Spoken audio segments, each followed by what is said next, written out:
Afurri kee dubbatamu sagalee Waaqayyootiin har'a hin kaa. Har'a lafatti kuftee lafatti duutee hin kaata. Lafoota kanatti raajii dubbadane iskeelini. Iskeel raajii dubbata ribuutti deeme. Har'a maqaa Yesuusii wanti wal gadhiisa sagalee Waaqayyoo iddoo isaatti kan deebi'e ta'u. Shibbo kana shiba. Dubbachuu sirraa bareedaatu dubbatu. Ancaalin jedha atinarraa lallabi. Atinarraa dubbadhu. Saba kee gargaari. Maqaa Yesuusiin. Faarfataan baay'ee ergaa kooti dubbateera. Kanaaf gimmaashaamuma naafeen dubbadha. Abbaan mul'ataa hedduu. Faarfattoonni tokko lallabu. Warra lallaban kana badaas namni argu. Warra hiyya hoyyee garuu kan argan baay'ee. Maqaan Waaqayyoo eebbifamu. Sanas haa ta'u kanas haa ta'u warri hiyya hoyyeen galu warri Waaqayyoo barbaade hojiitti fufu. Warra gabaarraa galan itti fufuun jedhe garuu warri hiyya hoyyee kun hin galu warri Waaqayyoo barbaade hojiitti fufuun jedhe. Hallelujah. Mejada harka keessa raasaa warri Waaqayyoo barbaade hojiitti fufuudha. Warri Waaqayyoo barbaade tun nama salphaa miti makariidha isaan warra minaan gobbisaatti naqan Waaqayyoof. Gootaraa keessa buusanidha hojii guddaa kan hojjetanidha.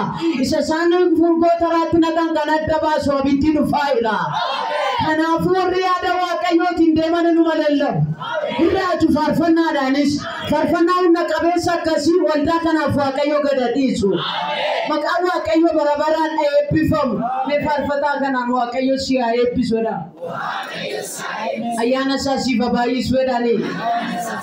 Amma dhumaatti jabeessee si haa dhaabudhaani. Mee nama bukkee keessa jiruuni Waaqayyoo si haa eebbisuudhaani. Siiniidhaani. Waaqayyootu naa kenneedhaani. Waaqayyootu naa kennee hin jedhe. Waaqayyoo si haa eebbisuudhaani. Ansi wajjiniidhaani. Karaa dheeraan deemaadha. Galateeffadhaa Waaqayyoo nama bukkee keessa jiru Waaqayyoo si ni kenna. Maqaan Waaqayyoo bara baraan eebbifamu. Egaa iddoo kanatti seenaa Yoosefin dubbachuu barbaada. Yoosefi maatii isaa keessaa abjoote. Gaafa abjuu tokko faarratti maal jedhee abjoota kunoo bisoonni baay'een jiru bisoota kootiif gugguufanii sagadu bisiin koo immoo keessaa cholqee abjuu lama abjoote abbaan mul'ataa keessaa Waaqayyoo abjuu qaba. Maqaan Waaqayyoo bara baraan eebbifamu. Isaan garuu obboloonni isaa fagootti isa arganii abjuu wanti dubbate sanatti naafanii utuu inni barbaaduudhaaf obboloota isaa lama isaan oolaatisanii abbaan naginaa ilaalennaan erga abbaa deeme mucaan kuni fagootti ilaaltee garuu obbolaan kunnoo abbaan abjuu sun dhufeera. Fuunee boolla kana keessa isa tokko keessa buufnee bineensa hamaatu nyaate jenne. Inni abbaa mul'ataa irratti qindaa'aa jiru ganama kana harka Waaqayyoon qabameera. Singalle siin. Mee nama bukkee keessa jiruun inni sirratti qindaa'e rukutameera jedhani. Isa sirratti qindaa'e gidduu Waaqayyoo galeera jedhi. Maqaan Waaqayyoo bara baraan eebbifamu. Abbaa mul'ataatiif asii gadi jettee boolla laalte. Har'a yoo abbaa mul'ataatiif baay'ee boolla gadi laala. Waaqayyo garuu abbaa mul'ataa hin dabarsa. Maqaan Waaqayyoo bara baraan eebbifamu. Mata dureen keenya abbaa mul'ataa hin duudha. Jesus Christos gooftaan. Mee nama bukkee keessa jiru natti hin duutu jedhani. Ati jedhani. Mul'ata si keessara jedha. Ya nama seexanni baay'ee na qorama yoon kadhadhes nan qoramam yoon konfiraansii dhaqes nan qoramam yoon kadhadhes nan qorada yoon barbaadde moo bonaa mana irratti kaaftiin jettu waas ati isa si keessa jiru hin argine seexanni garuu isa si keessa jiru sana argeera. Inni si keessa jiru fagoo akka ga'u yoo beektatin abbaa mul'ataati yoo jette abbaa mul'ataa dura waan lamatu jira. Innis maalodha yoo jettan qoromsa adda addaa boollatu irra jira.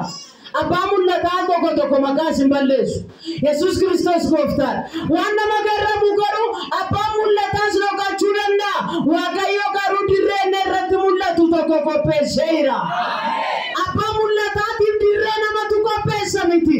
Abbaa mul'ataatiif dirree waan adda addaa qopheessa miti. Waaqayyootu dirree qopheesseera. Mee nama bukkee kee jiru dirree sii qophaa'eera jedhanii. Dirree irratti mul'atu tokko Waaqayyoo qopheesseera. Waggaa 10 sitta fudhatu, waggaa 2 sitta fudhatu, 10 sitta fudhatu, 20 lafa onaa keessa jiraadhu. Har'a Waaqayyo si wajjin karaa akka qabu dubbataera. Ameen. Ameen. Galanni Waaqayyoodhaaf haa ta'u. Ameen. Qoromsa kana hunda bineensa hamaatu nyaannettee wayyaa mucaatti fuutee dhiiga dibdee Yaaqoobitti geessite bineensa hamaatu mucaa kee nyaatetti. Himboo'ee abbaan akkasumatti hangaddaa lafa jala dhaqaa gaa'e itti fakkaate abbaan mul'ataa garuu jira hin duune. Abbaan mul'ataa jira garuu hin duune jedhe. Abbaan mul'ataa utuma boolla keessatti enna jedhanii boolla qopheessanii gaara gubbaatti tolan. Eenyutu ol fuudha yoo jette abbaan mul'atichaa Yesuustu gaaratti ol fuudha. Maqaan Waaqayyoo bara baraan eebbifamu. Bineensa hamaatu nyaanne nyaateen garuu bineensi hamaan obbolootuma. Bineensa hamaa nyaate jenna Yaaqoobiin jedhan bineensi hamaan obbolootuma. Yesuus Kiristoos gooftaan. Maal beekteedha ba Yesuus mina riyata hanni kun agalgaa irratti kanan godha. Sun agalgaa abbaa mul'ataa irratti kanan dubbata. Maal dubbata? Warri dabarsanii isin kennan manuma gogeessa yeroo gooftaan. Maqaan Waaqayyoo bara baraan eebbifamu. Abbaan mul'ataa fagoodhaa dabarseen kennu obbolaa makkenne. Isuma sitti dhiyaatutu kenne. Mucaa mishinii tokkotu gaaf tokko dhugaa naa ba'a. Mishikii yeroo dheeraa galee ergan kadhadhee booda maqaa isaa isinitti hin na'u. Garuu Waaqayyo mishiniidhaan beekamtii kenneeraafi. Utuman kadhadhee kadhannaadhaa baaruu wangeelaawiin tokko na wajjin kadhataa ture. Wangeelaawiin sun nama kan biraatti na gurgure. Nama kan biraa musliimatti na gurgure. Har'a misaadhaaf erga beelofne booda baana waan ta'eef makiinaa keessa buufadhaati deemaa biyya musliimaatti. Mucaan gaafa inni kadhatee raawwatee waan akka shaayee wayii ol baanee dhunnanni jennaan hin ol ba'u makiinaa keessa qabanii fudhatanii sokkaan. Maal gochuudhaaf? Ati mootummaa keenya diidda waan ta'eef si ajjeefnadhani. Dabarsee kan kenne wangeelaawii wajjin kadhate. Waan dabarsee si kennu fagoon ilaalin bukkee keera. Yihuudaan achuma ka'eetu Yesuus mirri soddomaan naqee gurgure. Inni abbaa mul'ataa gurguru bukkee masaa jira. Yesuus Kiristoos garuu warra abbaa mul'ataa gurguran qaban boolla qopheessanii bira dabarseetu dirree bal'aatti baase. Fakuuta nasiba. Anoo abbaa mul'ataati maaliif akkas ta'e? Anoo dibatan qaba maaliif akkas ta'e kan jettu tullolamne yoo abbaa mul'ataa miti. Utuma kaasiin balleessine yoo abbaa mul'ataa miti. Utuu boolla siin qonne yoo abbaa mul'ataa miti. Abbaan mul'ataa gaafa dhalate Musee yeroo Museen dhalatu keessa ijoollee dhiiraa dhalatan hundumaa mootiin akka inni du'a jajabaaseera. Barakasii kana keessa baraloona akkasii keessa abbaan mul'ataa dhalate. Shakatopa. Hime ani sinittan hima guutummaa Oromiyaa kana keessatti abbaa mul'ataa awwaalaman marabiyaa isaan qabe Waaqayyo irra hin diiga. Zaputa. Abbaa mul'ataatu yeroo akkasii kana keessa dhalate. Yeroo akkasii keessa dhalatu Museen haati isaa hammatee dhoositee suura dabdeetti immoo bishaan Abbayyaa bira ciibsite waan akka leelee sana keessa fuutee ciibsite. Akka intalli Fara'oon naftee namichattee mucicha fuutu godhe Waaqayyo maaliif yoo jette shaaworiin manaa dhabamee miti Waaqayyo tabbaa mul'ataarraa dhimma kana. Yaa rabbaa fedhee galagalee yoo caccabe namni abbaa mul'ataatti yaa'umaan ta'u.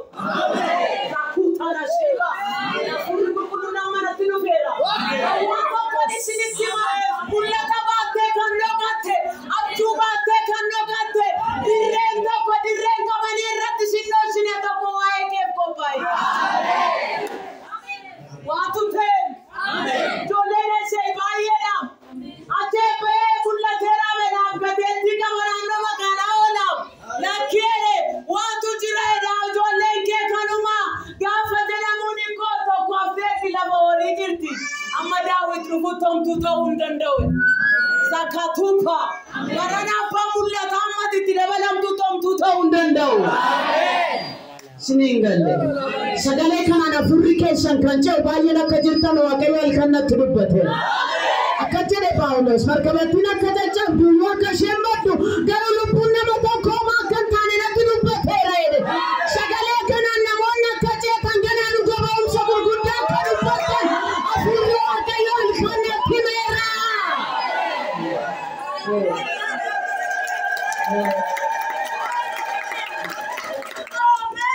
Kanaan Waaqayyo raafatoo Waaqayyo guddaadha.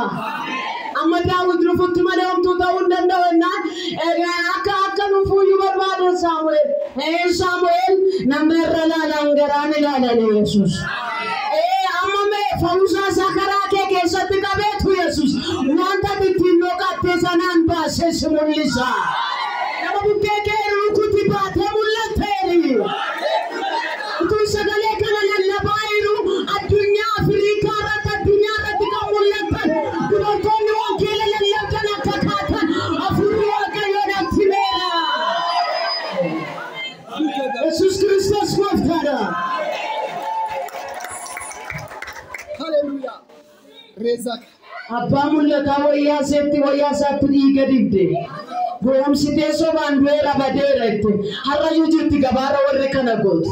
Yeroo muraasa booda dugda duubatti ziqin deebiti. Malanta abbaa firdii ishee godhe sheeffatu Waaqayyo. Maqaan Waaqayyoo bara baraan eebbifamu. Harka keessa mirgaa ol kaasaa naa bari'eera jedha.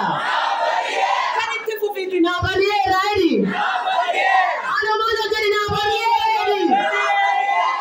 Ani beeku namoota reefii irratti ba'utu jira. Namoota Waaqayyo ibsu mana isaaniif ibsu. Tajaajila isaaniitiif ibsu as keessa jira.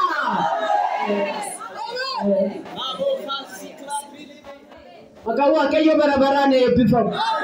Hafuurri Waaqayyo humna dinqii gurguddaa as keessatti hojjechuu keessa darbee televiizyinii guddaan ilaalaa jira. Iskiriinii achi ga'ee argamu kan dhalooti baay'een ilaalu. Badeera jedhan abbaa mul'ataati garuu hin jiraate kan jedhan asumaa jalqaba. Itti dubbanni nama bukkee keeru dhayi kan keerraa jalqaba Waaqayyooti.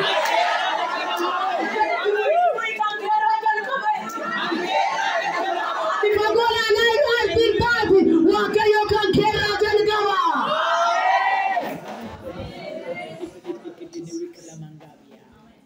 Iji namoota gara biraa eegaa Waaqayyo garuu sumaan ilaaliika. Naazireet keessaa gaarii bahee beeku har'a dhalataa inni hidhaayiku. Yesuus Kiristoos gooftaa. Meetti bu'ammayyuu dhaayiiti kan keerraa jalqaba Waaqayyo. Ija nama sitti bu'i kan keerraa jalqaba Waaqayyo. Ija nama sitti bu'i kan keerraa jalqaba Waaqayyo.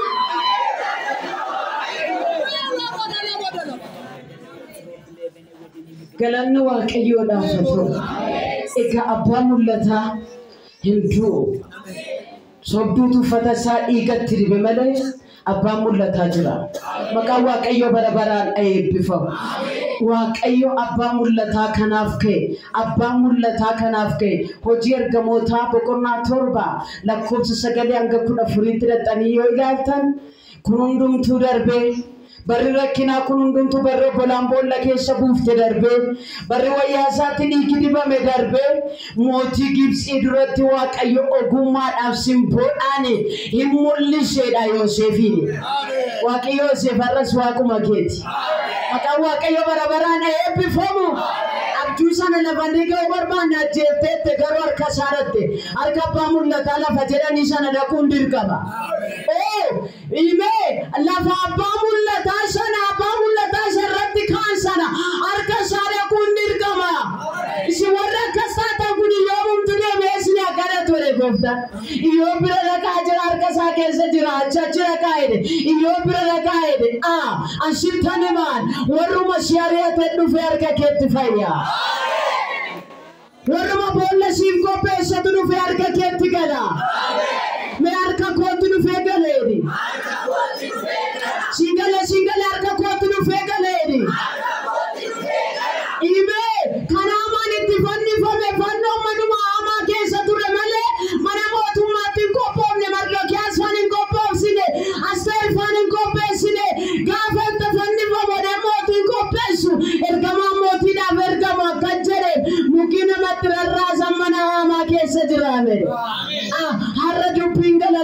galtooteera. Harka keessa wajjin barsaale dubbiin galagaltooteeraadha. Dubbiin galagaltooteera. Itti rammasitti dabali dubbiin galagaltooteeraadha. Dubbiin galagaltooteera. Dubbata masi. Dubbiin galagaltooteera. Inni diinni sirratti yaade sun amma dubbiin galagaltooteera. Shakatopa har'a Waaqayyo garaagarummaa godha. Israa'eloota warra Gibxii irratti Waaqayyo garaagarummaa godhe. Garaagarummaa godhe si dabarsa Waaqayyo. Gaafa si dabarsuu barbaadu gaafa si ceesisuu barbaadu Waaqayyo garaagarummaa godha. Wanti bu'a waa sirreessa waa wal jala dabarsa Waaqayyo waa'ee keetiif waa hojjeta.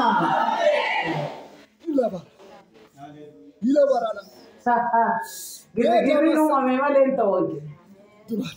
Karaan darba keeti, akkaataan muudama keeti, akkaataan dirree bal'aa irra dhaabbachuu keeti. Girgirri uumame malee hin ta'u. Itti bu'aa girgirri uumame ergaa raajinatti dubbataa jira. Girgirri uumame malee hin ta'u hankeedhaani.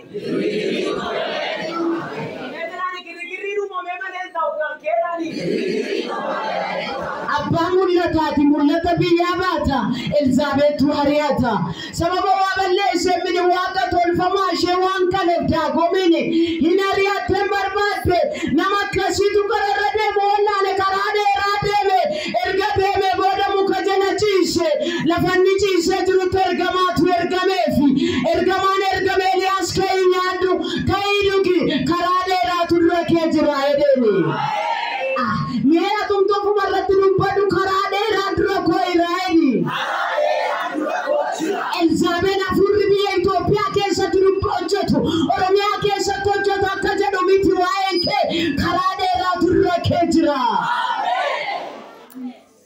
Galanni Waaqayyoo lafa ta'u. Keenyaan karaa dheeraatu dura kee jira. Maqaan Waaqayyoo bara baraan eebbifamu. Liyaasa si maal hojjetta? Raajota kee keessaa baay'ee fixaniiru. Anuma duwwaa tafe anuma iyyuu ajjeesuu barbaadu jedhe. Komeeshaa kana ammas Liyaas maal hojjetta? Raajota kee keessaa anuma duwwaa tafe anuma iyyuu ajjeesuu barbaadu jedhe. Eeyyee Waaqayyo. Ba'aaliif kan hin jilbeenfanneen 7,000 qaba. Kan inni hin dhungatiin qaba. Kan inni kaanimatiin qaba. Yesus Kristos gooftaadha. Akkasumatti jedheetu diribadagi Damaasqootti gadi bu'ii jedhe. Hiriyeedhe Israa'eliin dibiyeedhe. Hiriyyuu dibiyeedhe. Eeliyaasin akka raajiitti fudhadhu jedhe. Inni billaa Israa'eliin jalaa ba'e harka kee keessatti du'a. Inni sana jalaa ba'e kan iyyuu jalatti du'a. Dubbiin akka durii miti. Dhiphina isaa yeroo rakkina isaa hundumtuu darbe. Elsaa'i qotiyyoo qinxiiquu 12 kan qotu sooressi Eliyaasiin miilla dhiqe. Yeroo Waaqayyo tuge.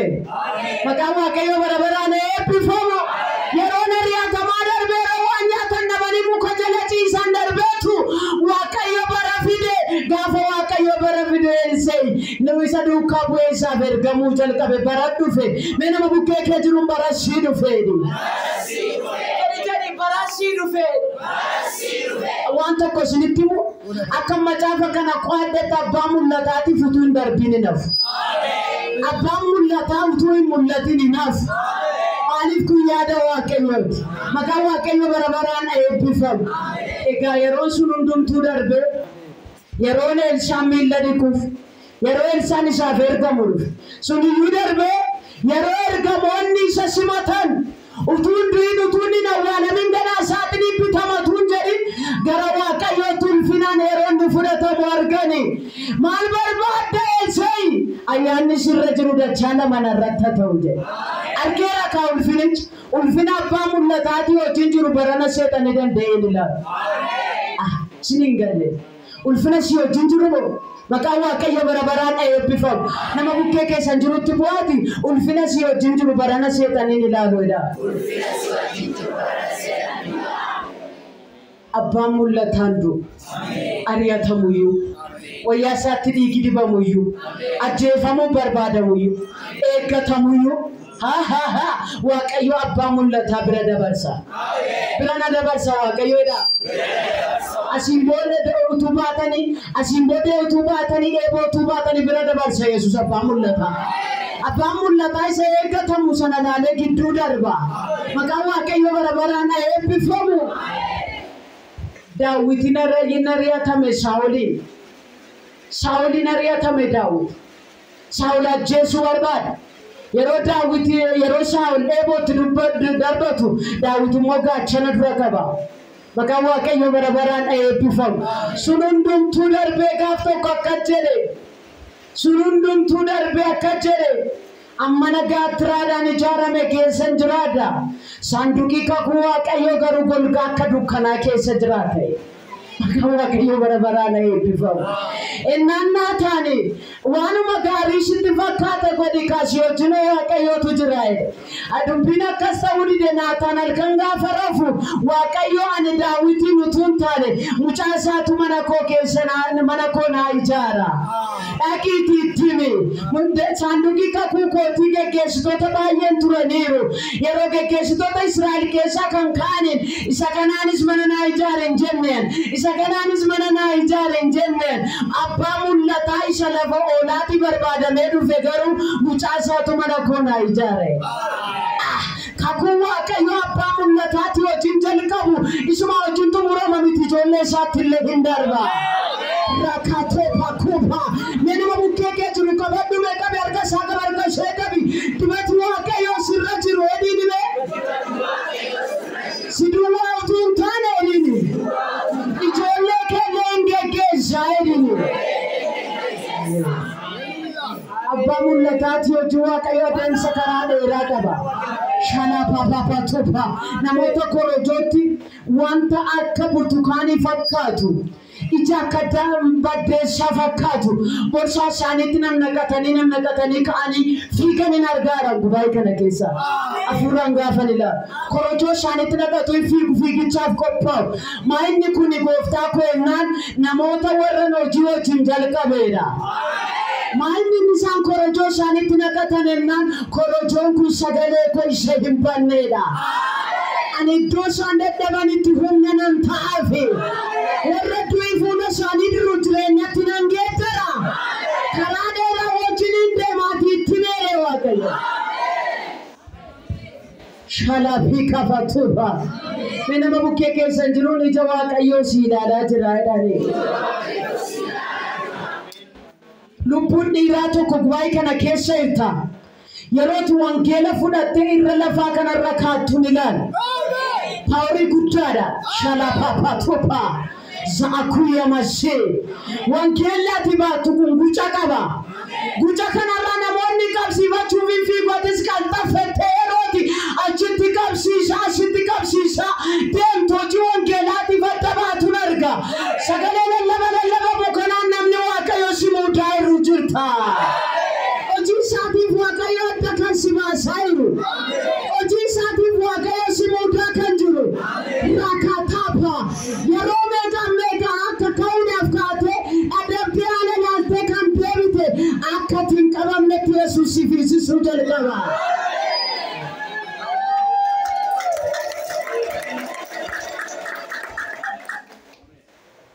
Maqaan Waaqayyoo bara baraan eebbifamu. Nama bukkee keessan jiruun abbaan mul'ataa waan balleessu jedhani. Sirreessaa jedhani. Si'a torba jilbeenfatee Eliyaas gaafa kadhatu bokkaan gaafa roobu akaaf kottu bokkaa sitti roobaati makiinaa koo keellitti hin jenne. Eliyaas garuu bokkaa yandoo sitti dhufaa jiraati rooba jalaa dafii deemee. Maqaan Waaqayyoo bara baraan eebbifamu. Rooba sana keessa Eliyaas immoo maal ta'a? Ndottoruun akka namaatti makiinaa isaa kaafatee sokkee. Afurri Waaqayyoo garuu Eliyaasitti dhufee makiina haa ka'abiin dura fiichisee. Afurri Waaqayyoo gara kee gaafa dhufu warra humna qabna jedhan dura si fiichisa. Beekumsa biyyattii qabna. Kunoo kanaan deemna dandeettii qabna warra jedhan dura si fiichisa malee dorgomaa isaanii si godhatu hin taane caalaa moototaa si godha. Karaa moo'ichaa furichaaf abboomuu duwwa. Geggeessaa isaa jala jiraachuu duwwa. Taa yeroon nu taa'u. Taa yeroon nu ka'u. Deemi gaafa nu deemu. Qotiyoo tokko ka'ii qotiyoo jedhanii ishiin jettu hin kaatu. Gabareen tokko fuudhee keessa ciniina isa booda olu taaltee kaati. Warra akkasiitu taane warra dafanii karaarra bu'anii barbaade Yesuus. Karaarra bu'aa fi shaalaa tuuba Waaqayyoo rabba fi karaarra naabu isin jedhaa jira. Nama bukkee kee nutti bu'iti dafii karaarra naabu isin jedhaa jira. Nama sama jedhin maka Waaqayyoo bara baraan eebbifamu. Yesuus Kiristoos gooftaadha. Anu gaba'umsa kana yeroo teelojii baradhu nagaa abbaa manaa fi haadha manaatu tureedhan isaan mishiniidhaaf utuu deemaa jiranii haadhi manaa harkatti duuteedhan gaafa haati manaa harkatti duutu maali gooftaa isee manoo qaba iseedha wajjin ilmoo hojii kee hojjedha biyya hormaanoo dhufe maaliif na biraa fudhatte jedhee himmoo awwaala sheerra reeffa seerra gadi jedhee himboe isa boodatu semboa tuni boa jiru isheen bir ettee kaate maaliif waan ajaa kanatti na waamte maal iddoo urgaa gaarii keessa noo ture iddoo bareedaa noo ture maaliif asitti na waamtenna Sitera iddoo lafa gaariidhaan nan lafa gaarii lafa nama waamanii miti deebii daqiiqa maqaa Yesuus nan deebitee dhatte mishinichi karaa isaa itti fufe shakataapaa akka sangaa dhiibamee deemuutu hin taane isa ofiin karaarra bu'u Waaqayyo si haa godhu. Yesuus Kiristoos gooftaadha. Anatu yeroo tokko Waaqayyoon akkasiin jedhe ammin hojjedhe kun nagaa jaalalli kiristaanota gidduudhaa qabbanaa'eera. Warra kan kee ka fakkaatantu riyoota fakkaata. Maaloo yaa Waaqayyo kana gidduudha warra hafuurri isaanii namatti tolu gidduutti na fudhadhoo Waaqayyoon kadhadhe. Utuun Waaqayyoon kadhadhu mul'atan arge mul'ata jaartii baay'ee dulloomte baay'ee kan silallee raajiin keessa makiinaatu si barbaachisa jedhan. Maqaa gooftaa Yesuusin na ajajameera malee. Makiinaan isi anaaf haaraa miti makiinaa takka biteera. Maqaan Waaqayyoo bara baraan eebbifamu. Waan badaa dheedee isinitti muukoo miti. Makiinaan qorqorroodha. Isumayyuu immoo moofaa yoo bittan mataa keessan isinirraa luqqisa. Yeroo kadhattan haaraa 00 kaampaaniidhaa kan ba'e kadhadhaa. Amma kina mataatu mana koo galche nankanu mataatu mana koo galche anaaf abbaa manaa koo mataanu coolliste ollaana si gadi baa maaloo nama nurraa fudhatonne barbaanne awwaan tokkoon isinitti maal sana miti ayyaanni Waaqayyoo si wajjin jiraatu. Isa biyya lafaatiif yeroo ajajattu immoo haaraa kaampaaniidha 00 kan ba'e naa kenni gooftaa idi kadhadhu waama kadhatte sii kenna inni. Kuma namaaf tokko Finfinnee gaafa nufu Waaqayyoon dhuguma Finfinnee kan na fide achi waan meeqa dubbattee na baafte si yoo ta'e sa'aatii 11 irratti $100 buukii korraa galuudhaan kadhadha. Sa'aatii 11 shaarpii gaafa ta'u silkiin koo iyyitee naan hin kaas hello ennaani $100 si galchineerraati dhaqiiti buukii irraa dhaqiiti buukiitti geeddaradhu naan jedhanii natti man ay gaafa ni wangeelaawii tokkotti mokkannaan jedhe waa balleessite Alamnash naan jedhe maaninna utuu $100 kennette har'a mana meeqa Addis Ababaa keessaa bitteetta situ balleessee naan jedhe. Maqaan Waaqayyoo bara baraan eebbifamu. Inni waan xinnoo tokko mucaas yoo Waaqayyoon gaafatte amma muka boqqolloo naa kenne naannoo muka boqqolloo sii kenna. Waamatti kadhatte sii kenna Yesuus. Nama bukkee kee rukutiiti wanta ati kadhattee irratti amante sana Waaqayyoo sii kennaa jedhi. Kanaaf daftee afaan keetii waan baasi. Yoo waan hin taane baaftee ta'e dafi fuudhe gooftaa sana tufeeraan jedhaan dafe. Maaliif namarratti raawwata waan ta'eef Waaqayyoo waanumatti kadhatte sii kenna. Manuma akka gochootuma lafa qabaadde waan sharaa mana irratti waxxara eegalan jedhin lafuma sii kennee sharaa irratti waxxarsiisee si galcha. Asii ol pilaasii ammana naa kenni gooftaa kana naa kenneedhi fooqii akkasii naa kenneedhi kadhadhu Waaqayyoo sii kenna. Maqaan Waaqayyoo bara baraan eebbifamu. Nama bukkee keessan jiru rukutaati waama kadhatte argatta siin jedhe Waaqayyoo. Manu wuli raaji maani fakka barbaada maatos torba barnoora. Itti bu'iiti meemasi waan kadhatte sii kenna Waaqayyoo hedhi. Barana hedhi. Waaqayyoon kadhadhuuti jedha. Yeroo kadhattu immoo jedha. Guddina Waaqayyoof waan kadhatte sanatti yaadi jedhani. isa booda sirratti ta'a. Yesuus Kiristoos gooftaa. Ana amma dila biitini guddaan isinii argaa jira mul'ataan. Yoo isin amantan Waaqayyo isinii godha. Barbaannu yoo isin jettan mootii fi majeetti noo isinitti kenna ummati tajaajilaa jira. Mee Waaqayyo waan guddaa sitta kennuudha nama bukkee keessatti. Waaqayyo waan guddaa sitta kennu. Itti bu'ammayyuu Waaqayyo waan guddaa sitta kennu jedhi. Waaqayyo waan guddaa sitta kennu. Har'a sin eebbisaa jedhi. Har'a sin eebbisa. Waaqayyo waan guddaa sitta kennu. Waaqayyo waan guddaa sitta kennu. Maqaa Yesuusin jedhi. Maqaa Yesuusin. Wanti guddaan mana kee ola galu jedhi. Wanti guddaan mana kee ola galu. Namoota torban sadiitti Waaqayyo waan guddaa mana keessatti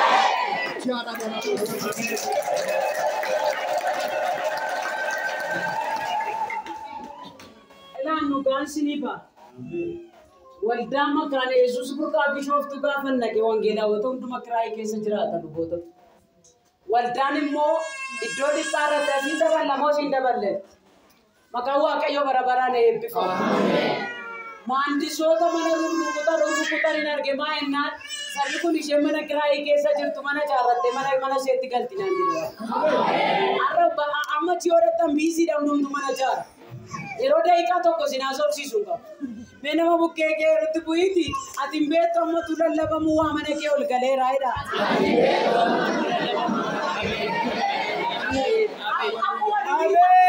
Akkuma diriiree faliina argatotte hoo ette kaafee akkasitti kottu meera fiiteen akkama biisiidha wantu mana kee ol galu kun biisii si godha. Wanti mana kee ol galu kun biisii yeroo si barbaada.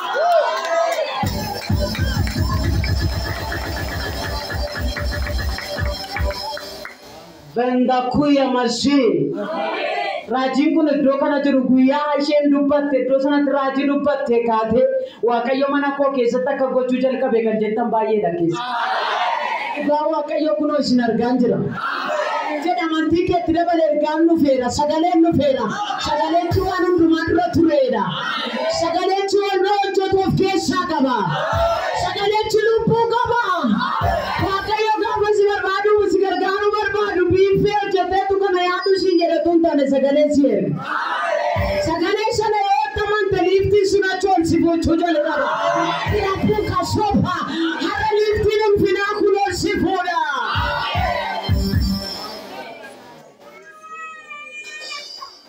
Galanni Waaqayyoo haa ta'u. Yesuus Kiristoos gooftaadha. Mee nama bukkee keessan jiruun sii ta'eera amanteetta jedhani. Mee jedhi namayyuu sii ta'eera amanteetta jedhi. Jedhi namayyuu sii ta'eera amanteetta jedhi. Amannaafaa jedhutti sii ta'eera amanteetta jedhani. Jedhi amma sitti dabali. Jedhi amma sitti dabali. Jedhi amma sitti dabali. Jedhamma sitti dabali. Jedhamma sitti dabali. Jedhamma sitti dabali. Jedhamma sitti dabali.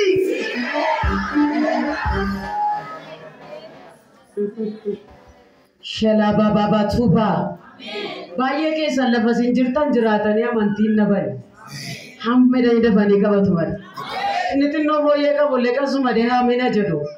Inna akka keetii buukii irraa kuma 100 hin qabne akkamitti akka itti hamiin jedha. Yesuus Kiristoos gooftaadha. Kakkee kana ta'anii moo? Yesuus Kiristoos gooftaadha. Maal argite yoo jettan waan hin argeera. Lafuma teessan ta'a urgufaa wayyaa keessan irraa urgufi abaarsa kana. Shila baba. Rahatuka masina mashiba. Zahanokia mose. Rahakuya masia takizonato. Aromsia to papa inga. Inga jadi kofta. Inga baba. Shala baba. Inga baba. Ye bagana suba. Inga jadi kofta. Inga jadi kofta. Sachi tu har inga jadi itu sachi tu inga dia abang sukuninga kisi dua dia muninga berarti korang nak muninga ojukani karena pacuninga shela baba dura mashima inga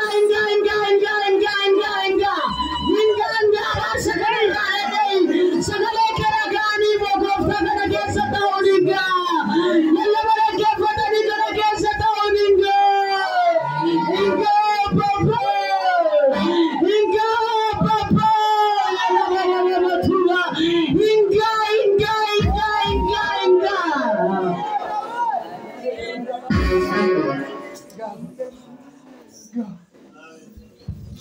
Hallelujah. Shiba baba turu. Hallelujah. Shiba mama turu baya labo baba.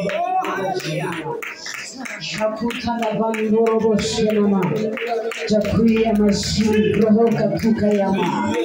Jambo baba turu mashi baba. Saboi mama tuka yamo. Rope kanto sheba baba.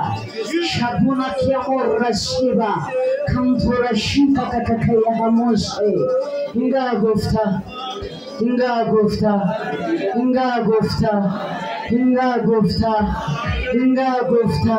Karada barsa kana jalan nabati inga anga afura kulkullo. Inga ya hola Waaqayyo shela baba. Inga nabatane apira bun nabatane ofirne vita shade muninga. Inga gofta inga shebo bobo. Inga bari tikim kuna barsi kuno chate inga shela baba torro ya baba.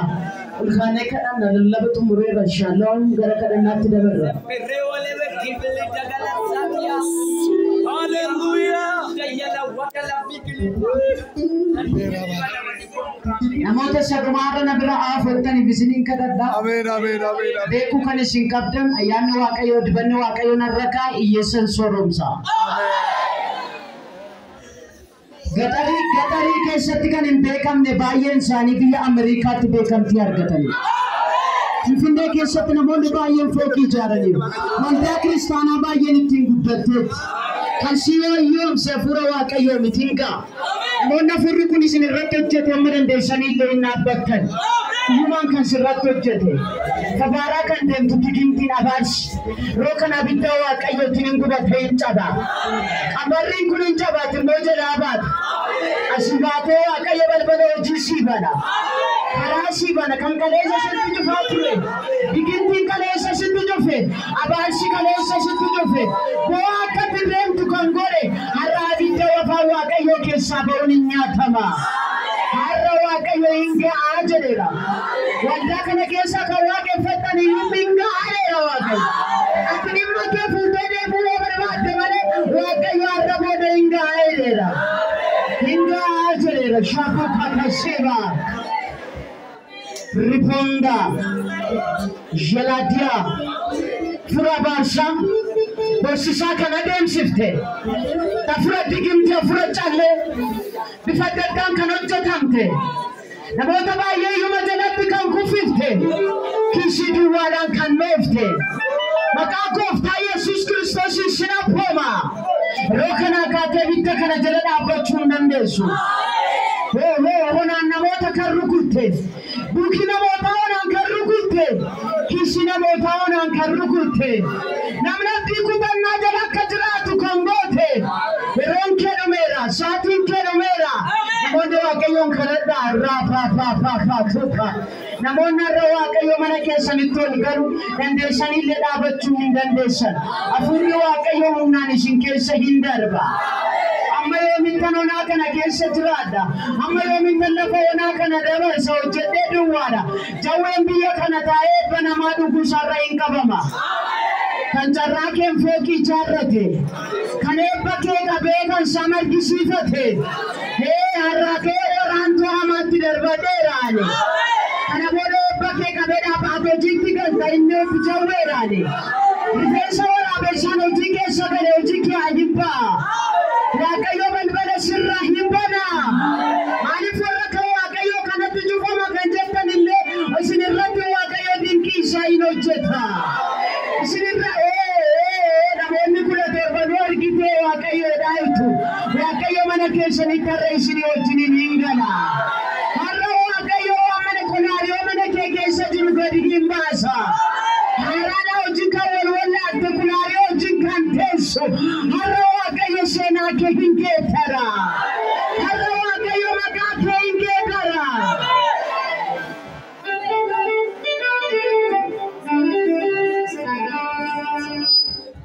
Namoota fira isaaniif illee harka qabanii kaasan ilaalaa jira. Amma of dadhabdemini ofirra darbanii namoota taamiraatiin hin ta'a waldaa kana keessa. Dinqiin hin ta'a waldaa kana keessa. Kawalda kana ijar walda kana bare chufago nufaso majira idewa. Sabako gedareni timana ko gedara. Sabako gedareni tinoji ko ballisa. Shalaba gana tura masheba. Isama mabata nidem tangaru inga jedera wa. Inga jedera. Hola baba tu barka kesanul khasa. Homna ika honi chanar ka kanara ibidwa kayo haru. Ibidda shakata papa. Ibidwa kayo arka kanara haru. Anu magarin debisi. Namnar ko linkam ne namaseta kabuduwada. Ori gurbu kesa femtani ilalantani namota ke subsistan nakaba. Jesus Christos koftada. Khasa arka kesani. Hebita Waaqayyoo. Hebita humna Waaqayyoo. Hebita hiyuma hariu. Hebita abarsa hariu. Gafani mana satol garu, gafani mana satol garu. Nano serra kalitina pura mancharano. Hebita moicha.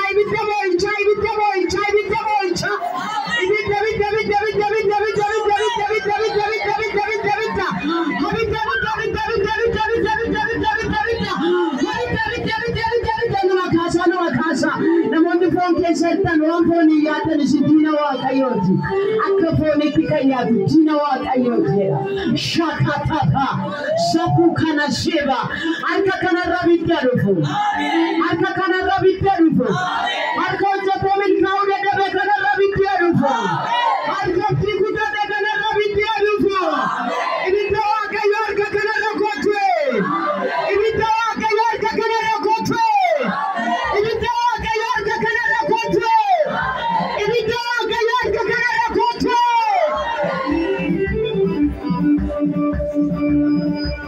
Shalom.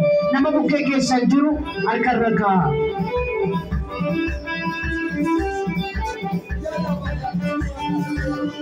Nilalena warra gidduu deeman irraa kan hafe. Namni kan ilaala waan ilaaltan hin qabdan. Eeggannoo gochaa waan kadhannuu fi nilalena shaapaa topa. Birruu Waaqayyoo tolgan. Har'a homaan qabdu harka duwwaadha bar Waaqayyoo garuu abbaa faabirikaa si godha.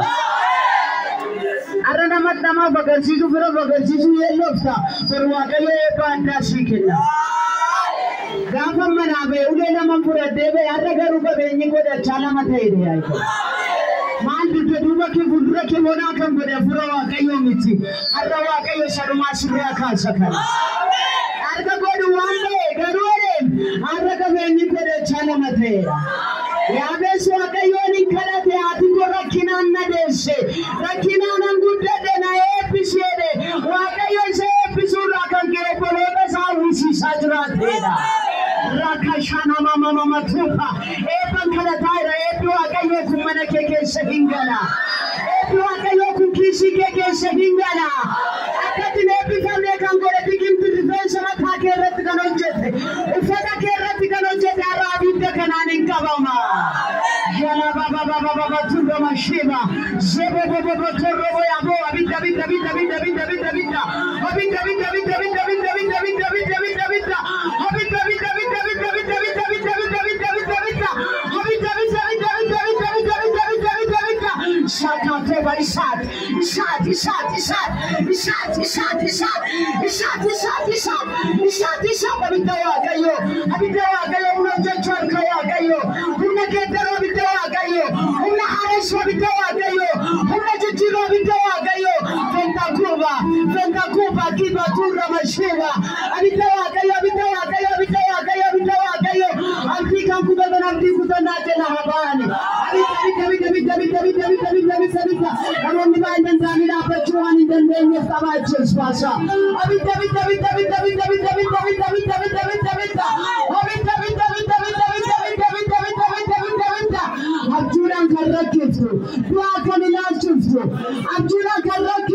Kisi duwwaa kan gootu. Harka duwwaa kan gootu. Fadaa. Bai kaban beekta. Shabababababa. Mataani kubbii kan argitu. Garaajininnaa kan argitu. Bai. Shababababa jeeba. Bai. Afurra hammachiisa.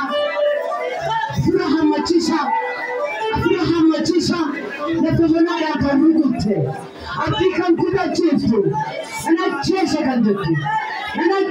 kan jettu. Fura abaarsa. Ergamaa dukkanaa. Bai. Shabababababa jeeba. Kadhadhaa namoonni Waaqayyoon kadhadhaa. Humna dhiiga hoolichaatiin qabanteessa. Bai. Fadaa. Ifadoo firraa. Lafa manaadhaan isa firaa ifadha. Afura